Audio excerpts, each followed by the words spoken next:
Mais ça reste néanmoins difficile. Ça reste néanmoins difficile parce que lorsque vous vous mariez et des moments où vous avez envie de partager avec votre mère, elle n'est pas là.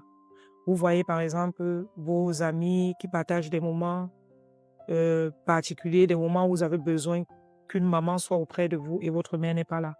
Quand j'ai fait ma première fille, j'ai eu ma première fille en 2005, mon premier bébé. Pour toute jeune fille, elle aimerait que sa mère soit là pour la guider, pour lui dire comment faire, pour partager ses moments avec elle. C'est des choses qu'on ne reçoit pas généralement de formation avant. Généralement, ce qu'on apprend, c'est en le vivant. Et à ces moments-là, ma maman m'a fortement manqué. Ma maman m'a fortement manqué.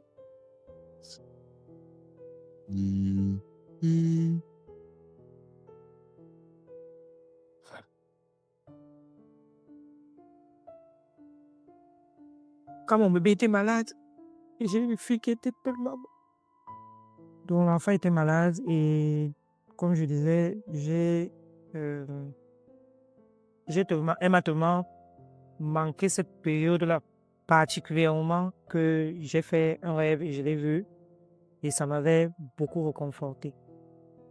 Ce que, des choses qui, que je retiens en fait, des choses que quand je pense à ma mère, je dis ok, elle m'a donné des atouts et des armes. Parce qu'au départ, je ne comprenais pas que j'avais les armes, j'avais les atouts. En fait, c'est que quand je me retrouve face à quelqu'un et que la personne a peut-être une attitude que je ne comprends pas, offensante ou agressive ou peu importe, une attitude qui n'est pas correcte, j'arrive à percevoir, j'arrive à me poser des questions, j'arrive à chercher à savoir pourquoi la personne réagit ainsi. Et j'arrive à comprendre qu'en fait, il y a des attitudes que des personnes posent qui viennent de leur background.